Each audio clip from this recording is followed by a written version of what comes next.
नमः शिवाय, हर हर महादेव। क्या आपने कभी सोचा है कि इस विशाल ब्रह्मांड की शुरुआत कैसे हुई होगी? जब न धरती थी, न आकाश दिखाई देता था, न सूर्य था, न चंद्रमा, न दिन था, न रात। तब क्या था?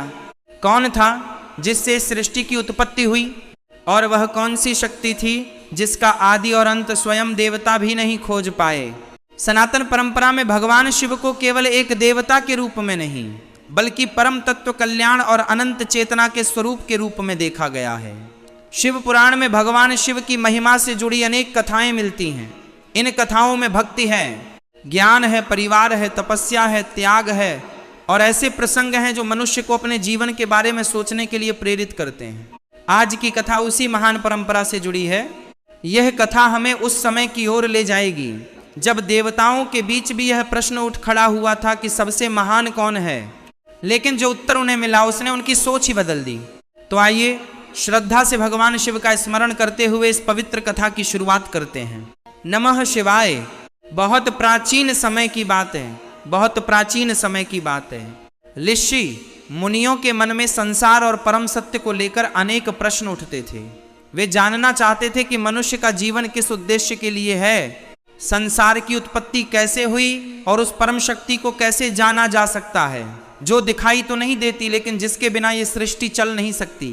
एक पवित्र स्थान पर अनेक ऋषि एकत्र हुए। उन्होंने सूत जी से प्रार्थना की, हे महात्मन, हमें भगवान शिव की महिमा बताइए, हमें वह कथा सुनाइए जिसे सुनने से मनुष्य के भीतर भक्ति जागे और उसे धर्म के मार्ग पर चलने की प्रेरणा मिले।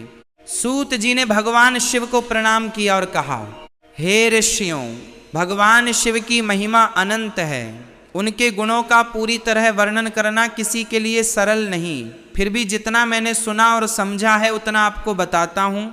और इसी के साथ शिव महिमा की कथा आगे बढ़ती है। कहा जाता है कि सृष्टि के रहस्य को समझने के लिए केवल आंखों से दिखाई देने वाली दुनिया को देखना पर्याप्त नहीं है। जिस प्रकार समुद्र की गहराई केवल उसकी सतह नहीं समझी जा सकती, उसी प्रकार परम सत्य को भी केवल बाहरी रूप देखकर नहीं समझा जा सकता। शिव का अर्थ ही है कल्याण, इसीलिए भगवान शिव का स्मरण मनुष्य को अपने भीतर झांकने की प्रेरणा देता है। अब कथा उस अद्भुत घटना की ओर बढ़ती है जब ब्रह्मा और विष्णु के सामने एक अनंत ज्योति प्रकट हुई। एक समय ब्रह्मा और विष्णु के बीच श्रेष्ठता को लेकर मतभेद उत्पन्न हुआ। दोनों अपनी अपनी शक्ति और कार्य को महान मानते थे। तभी अचानक उनके सामने एक अद्भुत प्रकाश प्रकट हुआ। प्रकाश नहीं था, वह एक विशाल ज्योति स्तंभ के समान था। उसका कोई दिखाई देने वाला आरंभ नहीं था और उसका कोई अंत भी दिखाई नहीं दे रहा था। ब्रह्मा और विष्णु दोनों आश्चर्यचकित हो गए। उन्होंने सोचा, आखिर ये क्या है? उस अनंत ज्योति का रहस्य जानने के लिए दोनों ने उसके छोर को खोजने का निश्चय किया। ब्रह्मा जी ऊपर की ओर चले गए और विष्णु जी नीचे की ओर। वे जितना आगे बढ़ते ज्योति उतनी ही अनंत दिखाई देती। समय बीतता गया लेकिन उन्हें उसका आदि अंत नहीं मिला।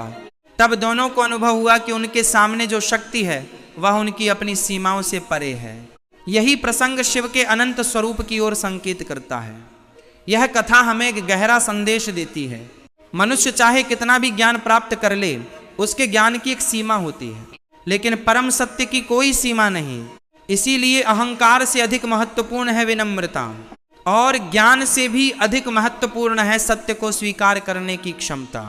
अब कथा आगे बढ़ती है भगवान शिव और माता सती की ओर। माता सती दक्ष प्रजापति की पुत्री थी। दक्ष प्रजापति एक शक्तिशाली और प्रतिष्ठित प्रजापति माने जाते थे। माता सती के मन में बचपन से ही भगवान शिव के प्रति गहरी श्रद्धा थी। जब उन्होंने भगवान शिव के बारे में सुना तो उनके मन में उनके प्रति भक्ति और प्रेम उत्पन्न हुआ। भगवान शिव का जीवन अन्य देवताओं से बिल्कुल अलग दिखाई देता था। वे कैलाश पर रहते थे। उनके शरीर पर भस्म थी, गले में सर्प था, जटाओं में गंगा का वास बताया जाता है, मस्तक पर चंद्रमा सुशोभित था और वे संसार की बाहरी चमक दमक से दूर रहते थे। लेकिन माता सती ने उनके बाहरी स्वरूप के पीछे छिपे वैराग्य और दिव्यता को पहचाना। उन्होंने मन ही मन भगवान शिव को अपना पति स्वीकार कर लिया। माता सती की इच्छा थी कि उनका विवाह भगवान शिव से हो। कहा जाता है कि उनकी भक्ति और तपस्या के कारण अंततः उनका विवाह भगवान शिव से हुआ। शिव और सती का विवाह अत्यंत दिव्य माना गया। एक ओर कैलाश के योगी भगवान शिव थे और दूसरी ओर दक्ष की पुत्री सती। यह विवाह केवल दो व्यक्तियों का मिलन नहीं था, यह शिव और शक्ति के मिलन का प्रतीक माना गया। भगवान शिव और माता सती कैलाश पर रहने लगे। माता सती भगवान शिव की सेवा और भक्ति में प्रसन्न रहती थीं, लेकिन दक्ष प्रजापति के मन में भगवान शिव के प्रति सम्मान नहीं था। उन्हें भगवान शिव का रहन सहन पसंद नहीं था। वे ये स्वीकार नहीं कर पा रहे थे कि उनकी पुत्री ने ऐसे योगी को पति चुना है जो राजसी जीवन से पूरी तरह अलग रहता है। समय बीतता गया। एक दिन दक्ष प्रजापति ने एक विशाल यज्ञ का आयोजन किया। उस यज्ञ में अनेक देवताओं, ऋषियों और प्रतिष्ठित लोगों को आमंत्रित किया गया, लेकिन भगवान शिव को निमंत्रण नहीं दिया गया। माता सती को जब इस यज्ञ का समाचार मिला तो उनके मन में अपने पिता के घर जाने की इच्छा उत्पन्न हुई। उन्होंने भगवान शिव से कहा, स्वामी, मेरे पिता ने एक बड़ा यज्ञ आयोजित किया है, मैं वहां जाना चाहती हूँ। भगवान शिव ने उन्हें समझाया कि जहां निमंत्रण न मिला हो वहां जाना उचित नहीं होता, लेकिन माता सती का मन अपने पिता के घर जाने के लिए व्याकुल था। उन्होंने कहा कि पुत्री को अपने पिता के घर जाने के लिए हमेशा औपचारिक निमंत्रण की आवश्यकता नहीं होती। भगवान शिव ने उन्हें सावधान किया, लेकिन अंततः माता सती अपने पिता के यज्ञ में चली गईं। जब माता सती वहां पहुंची तो उन्होंने देखा कि सभी ओर उत्सव का वातावरण था। देवता और ऋषि उपस्थित थे, लेकिन भगवान शिव के लिए वहां सम्मान का भाव नहीं था। ये देखकर माता सती का हृदय दुख से भर गया। उन्होंने अपने पिता से भगवान शिव के प्रति ऐसा व्यवहार करने का कारण पूछा।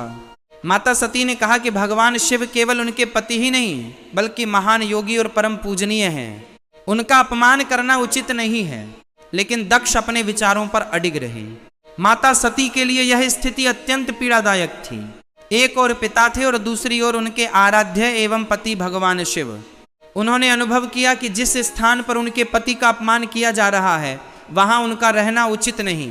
आगे की कथा में माता सती का देह त्याग आता है। इस प्रसंग को शिव पुराण की परंपरा में अत्यंत महत्वपूर्ण माना जाता है। जब भगवान शिव को इस घटना का समाचार मिला तो वे अत्यंत दुखी हुई। उनके भीतर गहरा वैराग्य और क्रोध उत्पन्न हुआ। भगवान शिव के गणों में से वीरभद्र का प्राकट्य हुआ और दक्ष के यज्ञ का विनाश हुआ। यह प्रसंग हमें एक महत्वपूर्ण संदेश देता है। अहंकार चाहे कितना भी बड़ा क्यों न हो, वह अंततः विनाश का कारण बन सकता है। दक्ष के पास पद था, प्रतिष्ठा थी, शक्ति थी, लेकिन अहंकार ने उनके विवेक को ढक दिया। यही कारण है कि भारतीय धार्मिक कथाओं में बार बार यह संदेश मिलता है कि ज्ञान और शक्ति के साथ विनम्रता भी आवश्यक है। माता सती की कथा यहाँ समाप्त नहीं होती। कथा आगे एक नए जन्म की ओर बढ़ती है। माता सती ने पर्वतराज हिमवान के घर पुत्री के रूप में जन्म लिया। उनका नाम रखा गया पार्वती। पार्वती बचपन से ही भगवान शिव के प्रति आकर्षित थीं। उनके मन में शिव को पति के रूप में प्राप्त करने की इच्छा थी, लेकिन भगवान शिव उस समय गहरे वैराग्य और तपस्या में लीन थे। माता पार्वती ने कठोर तपस्या करने का संकल्प लिया। उन्होंने अपने मन को एकाग्र किया। उनका उद्देश्य स्पष्ट था, भगवान शिव को पति के रूप में प्राप्त करना। उनकी तपस्या की कथा आगे बहुत विस्तृत होती है। कहा जाता है कि उन्होंने सुख सुविधाओं का त्याग किया और भगवान शिव का ध्यान किया। उनकी भक्ति की परीक्षा लेने के लिए भी विभिन्न प्रसंग आते हैं, लेकिन पार्वती अपने संकल्प से पीछे नहीं हटी। उनकी भक्ति में दृढ़ता थी, उनके मन में विश्वास था और यही दृढ़ता अंततः उन्हें भगवान शिव के समीप ले जाती है। लेकिन एक प्रश्न अभी भी बाकी था, क्या भगवान शिव पार्वती को स्वीकार करेंगे? क्या उनका विवाह फिर से शिव और शक्ति के मिलन का रूप लेगा? इसका उत्तर हमें आगे की कथा में मिलता है। पार्वती की तपस्या से प्रसन्न होकर भगवान शिव ने उन्हें स्वीकार किया। इसके बाद शिव और पार्वती का विवाह हुआ। यह विवाह सनातन परंपरा की सबसे प्रसिद्ध दिव्य कथाओं में से एक है। भगवान शिव की बारात का वर्णन भी अत्यंत रोचक रूप में मिलता है। जहां सामान्य विवाहों में सुंदर और सजे हुए लोग बारात में जाते हैं, वहीं शिव की बारात में उनके गण, भूत, प्रेत और अनेक विचित्र रूप वाले प्राणी बताए जाते हैं। जब पार्वती के परिवार ने यह दृश्य देखा तो उन्हें आश्चर्य हुआ, लेकिन भगवान शिव का स्वरूप ही ऐसा है। वे बाहरी दिखावे से परे हैं। उनके लिए संसार के प्रत्येक प्राणी का महत्व है। वे राजा और गरीब में भेद नहीं करते। वे देवताओं के भी देव हैं और उन लोगों के भी आश्रय हैं जिन्हें संसार अक्सर स्वीकार नहीं करता। यही भगवान शिव की एक विशेषता मानी जाती है। वे सरल हैं, वे भोले हैं, इसीलिए भक्त उन्हें प्रेम से भोलेनाथ कहते हैं। भगवान शिव और माता पार्वती का विवाह संपन्न हुआ। इसके बाद उनके परिवार की कथाएं आगे बढ़ती हैं। इसी दिव्य परिवार में गणेश जी और कार्तिकेय जी से जुड़ी अनेक प्रसिद्ध कथाएं आती हैं। गणेश जी को विघ्नहर्ता कहा जाता है और कार्तिकेय जी को देवताओं की सेना का सेनापति माना जाता है। लेकिन शिव पुराण की कथा केवल देवताओं के परिवार की कहानी नहीं है, यह मनुष्य को जीवन के अनेक मूल्यों की शिक्षा भी देती है। सती की कथा हमें बताती है कि आत्मसम्मान और धर्म का महत्व क्या है। दक्ष की कथा हमें बताती है कि अहंकार मनुष्य को सत्य से दूर कर सकता है। पार्वती की कथा बताती है कि दृढ़ संकल्प और भक्ति के मार्ग पर धैर्य आवश्यक है। और भगवान शिव का जीवन हमें बताता है कि सच्ची महानता बाहरी दिखावे में नहीं होती। शिव भस्म धारण करते हैं, श्मशान से उनका संबंध बताया जाता है। गले में सर्प धारण करते हैं, कैलाश पर निवास करते हैं, लेकिन उनके हृदय में करुणा है। इसीलिए शिव को आशुतोष कहा जाता है, अर्थात जो शीघ्र प्रसन्न होने वाले हैं। भक्त जब सच्चे मन से उनका स्मरण करता है तो वह केवल किसी इच्छा की पूर्ति की कामना नहीं करता, बल्कि अपने भीतर शांति और भक्ति का अनुभव करने का प्रयास करता है। यही कारण है कि सदियों से लोग कठिन परिस्थितियों में भी कहते हैं हर हर महादेव, क्योंकि महादेव का स्मरण उन्हें साहस देता है। अब एक बार फिर उस अनंत ज्योति को याद कीजिए जिसे ब्रह्मा और विष्णु भी पूरी तरह नहीं जान सके थे। उस कथा का संदेश यही है कि परम सत्य अनंत है। मनुष्य अपने ज्ञान पर गर्व कर सकता है, लेकिन उसे यह भी स्वीकार करना चाहिए कि संसार में ऐसी बहुत सी बातें हैं जिन्हें समझने के लिए विनम्रता और साधना आवश्यक है। शिव पुराण की कथाएं इसी भाव को अलग अलग प्रसंगों में सामने लाती हैं। कभी शिव गुरु के रूप में दिखाई देते हैं, कभी योगी के रूप में, कभी गृहस्थ के रूप में, कभी करुणा में पिता के रूप में, और कभी अधर्म के विरुद्ध खड़े होने वाली शक्ति के रूप में। यही भगवान शिव का अद्भुत स्वरूप है। वे विरोधाभासों को अपने भीतर समेटे हुए हैं। उनके मस्तक पर चंद्रमा है लेकिन शरीर पर भस्म भी है। उनकी जटाओं में गंगा है लेकिन गले में सर्प भी है। वे कैलाश के शांत योगी हैं लेकिन अन्याय के सामने रुद्र भी बन जाते हैं। इसीलिए भगवान शिव की कथा जितनी सुने उतनी ही नई दिखाई देती है। और शायद यही कारण है कि शिव पुराण की कथाएं पीढ़ी दर पीढ़ी सुनाई जाती रही हैं। लेकिन अभी हमारी कथा पूरी नहीं हुई। आगे की कहानी में भगवान शिव और माता पार्वती के जीवन से जुड़े अनेक महत्वपूर्ण प्रसंग आते हैं। गणेश जी का प्राकट्य कैसे हुआ, भगवान गणेश का सिर हाथी का कैसे हुआ, कार्तिकेय जी का जन्म किस उद्देश्य से हुआ, भगवान शिव और माता पार्वती के परिवार में कौन कौन से अद्भुत प्रसंग हुए, ज्योतिर्लिंगों की महिमा क्या है और भगवान शिव की भक्ति का वास्तविक अर्थ क्या है, इन सभी कथाओं को हम आगे क्रम से समझेंगे। लेकिन आज की कथा से हमें 3 सबसे बड़ी बातें याद रखनी चाहिए। पहली, अहंकार मनुष्य को सत्य से दूर कर सकता है।